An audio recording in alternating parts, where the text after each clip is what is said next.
Assalamualaikum warahmatullahi wabarakatuh. Semoga semua kebaikan terlimpah kepada kita semua. Amin ya rabbal alamin.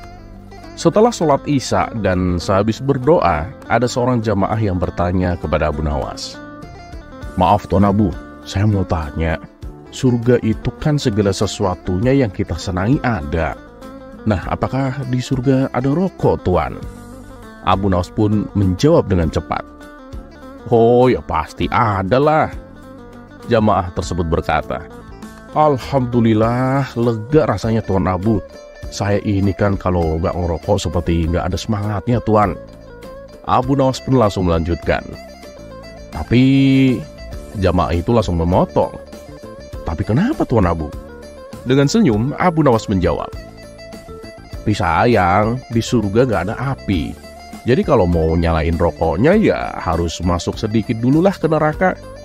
Spontan semua jamaah tertawa terbahak-bahak mendengar jawaban dari Abu Nawas.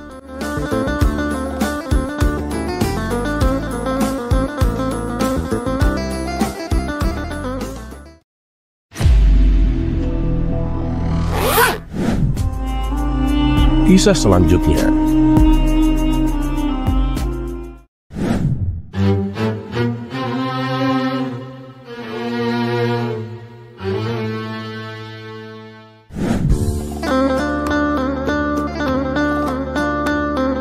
Dikisahkan, kota Baghdad dipimpin oleh seorang gubernur baru yang dikenal sangat kejam dan mudah memberikan hukuman. Sejak Baghdad berada di bawah kekuasaannya, banyak pejabat bawahannya dipenjara dan banyak juga warga mendapat perlakuan yang sewenang-wenang.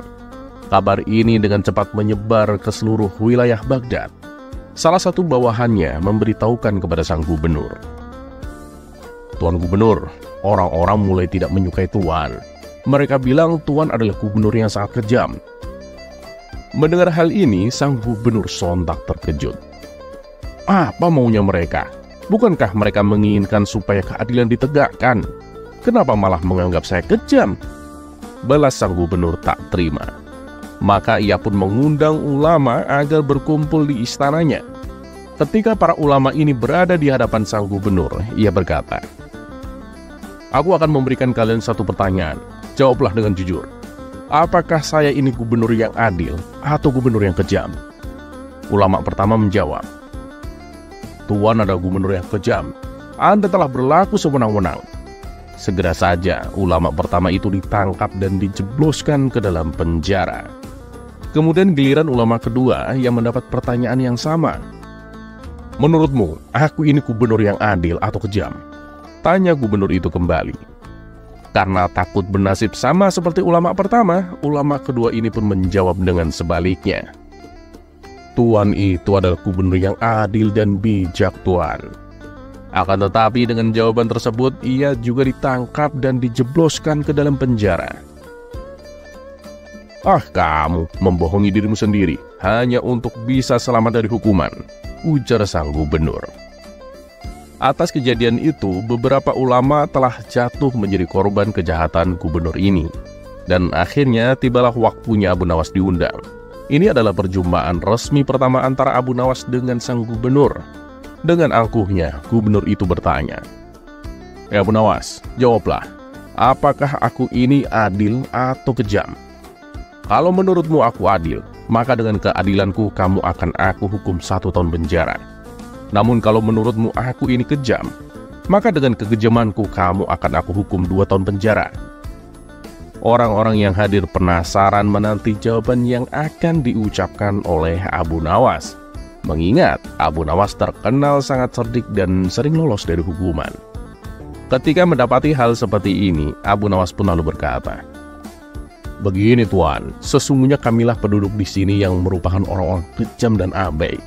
Sedangkan Tuan adalah pedang keadilan yang diturunkan oleh Allah yang Maha Adil kepada kami demi kebijaksanaan. Sudikah kiranya Tuan membebaskan ulama-ulama kami? Jawaban tersebut membuat gubernur mengagumi kecerdikan Abu Nawas. Setelah berpikir sejenak, ia pun mengabulkan permintaan Abu Nawas. Baiklah Abu Nawas, aku akan penuhi permintaanmu, tapi dengan cara kamu harus menjadi penasehatku. Awalnya Abu Nawas ingin menolak, Namun karena ia harus menyelamatkan para ulama, ia terpaksa menerima jabatan tersebut. Setelah para ulama dibebaskan, mereka lalu diizinkan pulang bersama Abu Nawas. Ketika di tengah perjalanan, salah satu ulama bertanya kepadanya, "Abu Nawas, kenapa kamu memuji gubernur yang kejam itu? Malah kamu mau bekerja sama dengannya?" Abu Nawas kemudian menjawab, "Begini, justru dengan aku menjadi penasehatnya, aku bisa menolong kalian. Dan nantinya aku juga bisa menolong masyarakat manakala mereka menjadi sasaran kekejamannya. Sedikit demi sedikit, aku akan mempengaruhinya supaya tidak berlaku sewenang-wenang." Mendengar penjelasan tersebut, para ulama itu pun mulai memahaminya. "Tapi Abu Nawas, kenapa kamu repot-repot mau melakukan hal itu? Kenapa tidak langsung laporkan saja kepada Baginda Raja? Tentu Baginda Raja akan percaya padamu dan gubernur baru itu akan dipecat," ujar salah satu dari mereka. "Begini kawan-kawan, sebenarnya dia itu baik, cuma dia itu terlalu keras dan tak mau dikritik. Nanti soal itu serahkan saja padaku. Aku akan menyadarkan dia sedikit demi sedikit. Yang terpenting adalah dia merupakan gubernur yang bersih dari korupsi. Bahkan dia dengan tegas memecat bawahannya dan memenjarakannya apabila ketahuan korupsi. Dan aku juga pernah dengar, dia itu pernah memenjarakan kerabatnya sendiri karena ketahuan berbuat korupsi," jelas Abu Nawas. Mereka akhirnya mengetahui kenapa Abu Nawas bersedia menjadi penasehat gubernur yang kejam itu.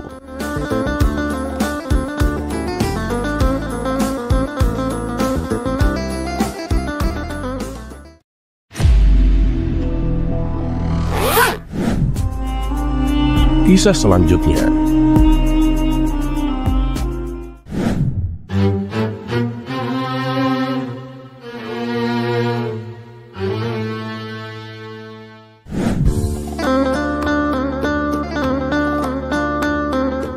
Dikisahkan, tetangga Abu Nawas yang bernama Hasan telah bertahun-tahun menabung untuk membeli seekor sapi. Akhirnya uang yang dikumpulkannya sudah cukup banyak dan Hasan pun membeli seekor sapi. Namun nasib sial menimpanya. Baru saja satu malam di dalam kandang, sapinya sudah hilang dicuri maling. Hasan pun menjadi sedih dan super kecewa. Ketika ia melaporkan kepada Tuan Hakim, sang hakim tak bisa berbuat apa-apa. Karena tak ada jejak ataupun petunjuk apapun untuk bisa mengungkap siapa pencurinya. Kabar tentang hilangnya sapi milik Hasan dengan cepat menyebar ke seluruh penduduk. Salah satu kawan Hasan menyarankan supaya ia meminta bantuan kepada Abu Nawas untuk menemukan kembali sapinya. Maka tanpa pikir panjang, Hasan pergi ke rumah Abu Nawas. "Tolonglah saya Tuan Abu, sapi itu hanya satu-satunya milikku yang berharga Tuan. Semua tabunganku habis untuk membeli sapi itu," kata Hasan sambil menangis. Sejenak Abu Nawas terdiam, berpikir bagaimana caranya bisa menolong Hasan. "Baiklah Hasan, ayo ikut aku," ajak Abu Nawas. Lalu mereka pergi menuju pasar terdekat. Di sana mereka melihat seorang penjual daging yang sedang menjual daging sapi. Abu Nawas segera mendekatinya dan bertanya dengan wajah serius, "Hei kawan, apa kamu melihat sapi milik Hasan?" Mendapat pertanyaan tersebut, penjual daging itu menjadi bingung. Ia pun kemudian menjawab, "Tidak, aku tidak melihat sapi milik siapapun. Aku ini hanya menjual daging yang dibawa oleh peternak." Lalu Abu Nawas berpura-pura memeriksa daging yang dijual. "Hei Hasan, bisa jadi sapimu sudah menjadi daging seperti ini," tutur Abu Nawas kepada Hasan. Hasan pun terkejut dan mulai panik. "Maksudnya gimana Abu Nawas? Sapiku sudah disembelih sama mereka." Tenang Hasan, aku ada cara," balas Abu Nawas. Kehadiran Abu Nawas dan Hasan ini menarik perhatian orang-orang di pasar, apalagi ketika mereka tahu Abu Nawas sedang melakukan penyelidikan. Setelah berhasil menjadi pusat perhatian warga, Abu Nawas berkata di hadapan orang-orang, "Dengar ya semua, siapapun yang mencuri sapi Hasan, jika dalam waktu 1 hari tidak dikembalikan, jangan salahkan aku. Kalau aku akan melakukan tindakan seperti yang dulu ayahku lakukan saat kehilangan keledainya." Ancaman Abu Nawas ini pun tersebar dan menjadi perbincangan orang-orang. Wah, kalau Abu Nawas sampai berkata seperti itu, berarti dia nggak main-main, kata salah satu seorang warga yang sedang duduk di sebuah warung bersama kawan-kawannya.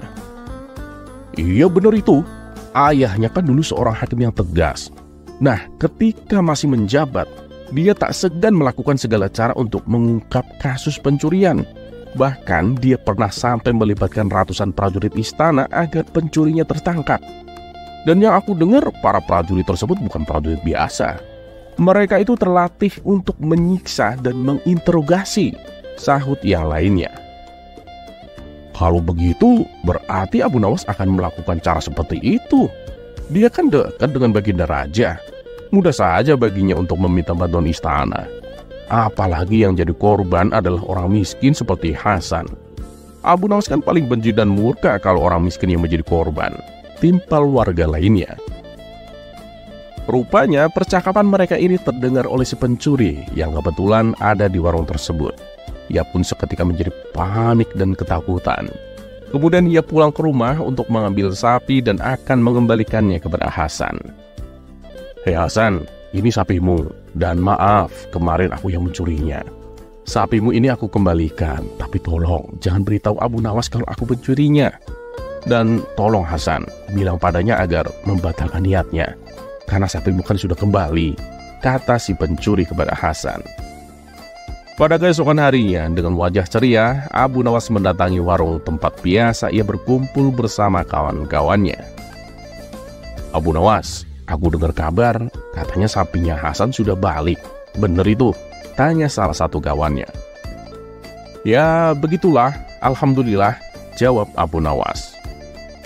Wah, sepertinya si pencuri itu takut dengan ancamanmu, Abu Nawas. Tapi aku penasaran, sebenarnya apa sih yang dilakukan ayahmu saat kehilangan keledainya? Tanya kawannya dengan penasaran. Dengan entengnya, Abu Nawas menjawab, oh itu, yang ayahku lakukan ketika keledainya hilang ya membeli keledai yang baru. Mendengar jawaban Abu Nawas itu, spontan kawan-kawannya menjadi tertawa terpinggal-pinggal.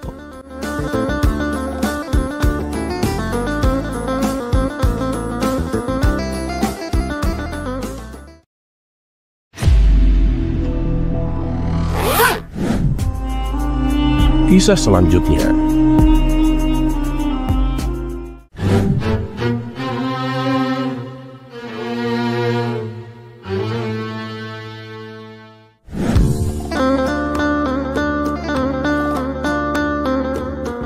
Entah karena suatu apa, salah satu menteri istana membuat kebijakan baru, di mana kebijakan tersebut mewajibkan seluruh pedagang untuk menyetor 3% hasil keuntungannya. Kabar itu pun menyebar, menimbulkan teror di kota Baghdad.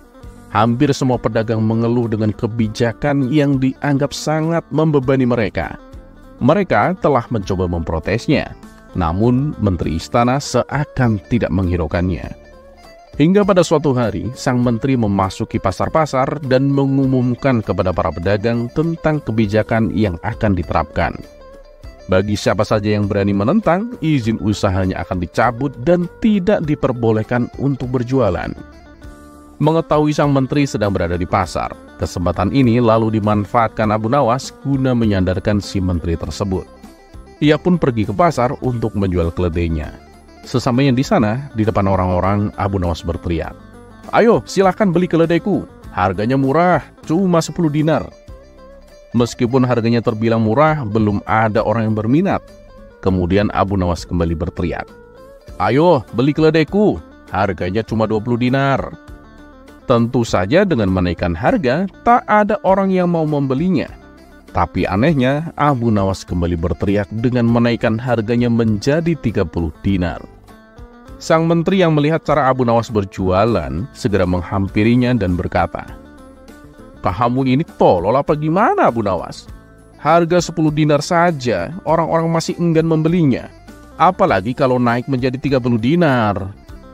Dengan tatapan sinis, Abu Nawas menoleh ke arah sang menteri. "Mana yang lebih tolol coba, kamu atau aku? Kamu lihat sendiri kan, untuk mencari untung sedikit saja dengan menjual harga 10 dinar susahnya bukan main. Apalagi mencari untung dengan menjual harga 30 dinar. Semua itu karena ekonomi pasar sedang lesu. Tapi kamu malah membuat peraturan baru dengan mewajibkan menyetor 3% dari hasil keuntungan berdagang. Kamu pikir kebutuhan rumah tangga itu hanya makan dan minum? Mereka juga harus menyekolahkan anak-anaknya. Belum lagi mengasur cicilan hutang-hutang mereka dan menanggung kebutuhan-kebutuhan lain. Jelas Abu Nawas. Jawaban Abu Nawas ini sontak membuat sang menteri terkejut. Wajahnya mendadak pucat karena menahan rasa malu. Ia pun akhirnya memilih untuk meninggalkan pasar.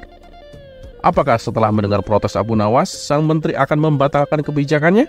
Kita tunggu kabar selanjutnya.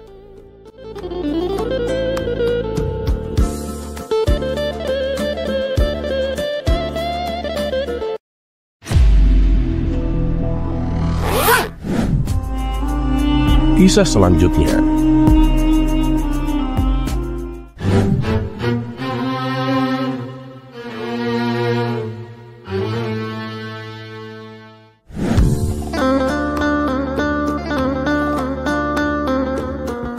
Sosok Abu Nawas yang fenomenal bukan hanya sebagai tokoh jenaka.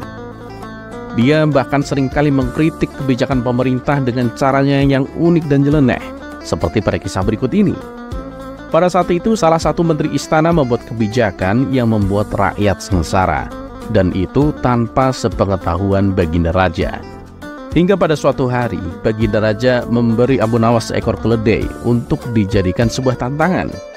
Ia meminta kepada Abu Nawas supaya menjaga keledai itu tetap sibuk selama 1 tahun tanpa memberinya makan. Abu Nawas pun menyanggupi tantangan tersebut. Setelah 1 tahun berlalu, Baginda Raja bertanya tentang kondisi keledainya. Bagaimana Abu Nawas?